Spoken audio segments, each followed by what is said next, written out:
안녕하세요, 여러분. 데일리 문멘토 4월 멤버십 특강 두 번째 서한님의 불인이를 위한 경기도에서 서울 갈아타기 전략 강의 시작하겠습니다. 서한님, 이제 해주세요.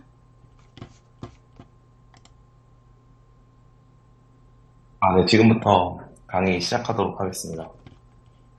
안녕하세요. 반갑습니다. 저는 닉네임 서하라고 합니다. 네, 오늘 강의 주제는 1주택 상급지 갈아타기입니다. 저번 주에 빌리언님이 너무 강의를 잘해주셔서 긴장이 많이 됐는데 되게 진솔하고 담담하게 제 경험담을 풀어가도록 하겠습니다.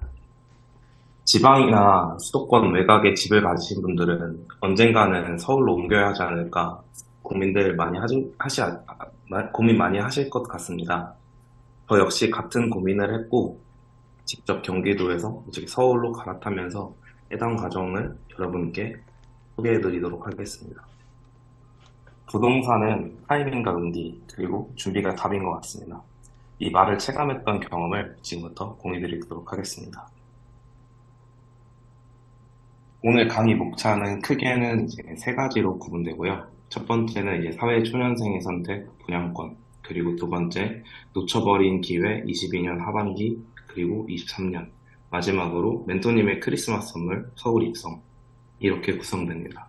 그래서 1부를 이제 사회초년생의 선택 분양권과 놓쳐버린 기회로 잡고 2부는 이제 잠깐 5분 쉬었다가 이제 멘토님의 크리스마스 선물, 서울 입성 이렇게 구성을 해봤습니다. 자, 사회초년생의 선택 분양권과의 첫 만남입니다. 해당 목차는 이제 크게 네 가지로 구성됐고요. 첫 번째는 이제 부동산 폭등 시기인 19년, 20년도의 부동산 분위기와 그리고 사회초년생으로서 느꼈던 아파트 매수의 어려움, 그리고 제가 선택했던 분양권이란 무엇인가에 대해서 설명을 하고 마지막으로는 제가 분양권을 어떤 기준으로 선택을 했는지 설명을 드리도록 하겠습니다. 네, 일단 사회초년생 선택 분양권이고요. 네, 저는 이제 20년에 20년 12월에 분양권을 계약을 했어요. 그래서 약간 요즘 이런 해킹이 유행이죠. 그래서 저도 약간 좀 이렇게 해봤는데, 저는 만 28세에 처음 분양권 계약서를 썼습니다. 그래서 분양권 어떻게 샀는지를 좀 더 자세하게 풀어보도록 하겠습니다. 네, 일단은 19년, 20년도의 분위기는요.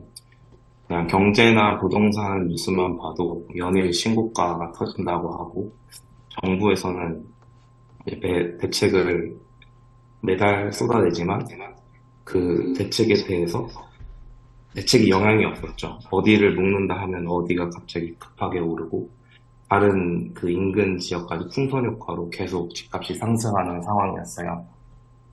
그래서 저도 관심이 없다가, 왜냐면은 원래 처음에는 서울부터, 강남부터 오르고 서울 그리고 점차 퍼져나가잖아요. 그래서 사실 사회 초년생이고 모은 돈도 없다 보니까 관심을 갖지 않았었어요. 근데 이제 제가 직접적으로 연관이 됐던 실거주 관련 지역까지 오르다 보니까 위기의식을 갖게 됐어요. 그래서 그때 나왔던 단어가 수용장이죠.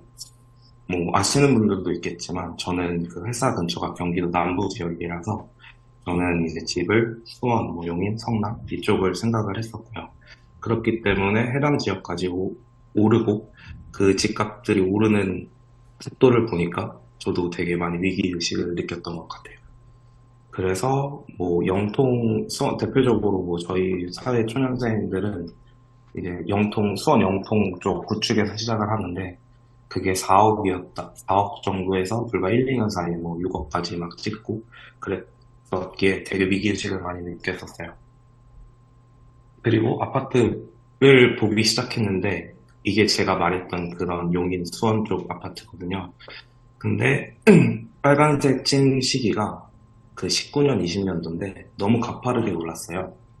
그래서 과연 이게 맞는가라는 생각도 들고 이제 매매가가 급하게 상승했고 임대차 3법으로 인해서 전세가는 고정돼 있는데 매매가만 오르니까 갭 투자에 대한 부담도 되게 있었어요. 보면은 이제 힐스테이트 용통도 6억에서 8억으로 급격하게 올랐고 1년 사이에 벽족골 8단지도 3억에서 4억으로 거의 뭐 30%가 뛰었죠.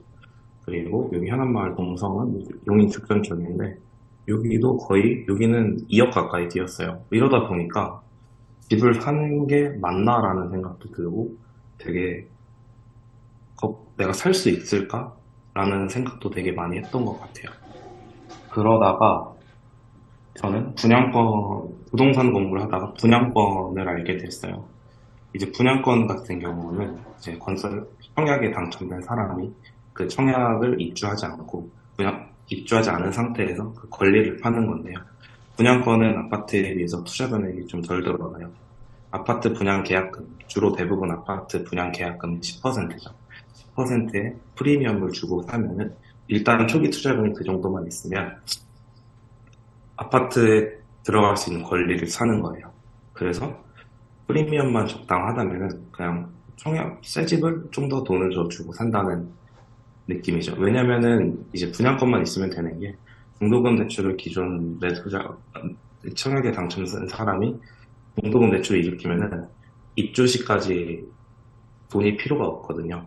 그래서 잔금날 다 같이 치르면 되니까 그거는 뭐 주담대로 갈아타면서 하는 거기 때문에 당장에 들 돈이 없어서 저는 이게 가장 저한테 맞는 투자법이라고 생각을 했어요. 근데 이 당시에는 분양가 상한제도 막 얘기가 있었고, 그리고 프리미엄 같은 경우도 되게 많이 올라서 사실 선택지가 별로 없었어요. 안양에 있던 아르테자이랑 제가 매수한 신동탄 포레자이랑 성남 쪽도 있었는데 구성남 쪽은 너무 비쌌어요. 프리미엄이 엄청 많이 있어서. 그래서 저는 그 두 개를 비교하다가 결국에는 신동탄 포레자이를 매수를 하게 됐습니다. 이거 잘렸네. 네, 자료가 좀 잘렸는데요. 매물 선택의 포인트는 일단 저는 셔틀을 타고 다녀서 첫 번째로는 셔틀이 가장 중요한 요소였어요.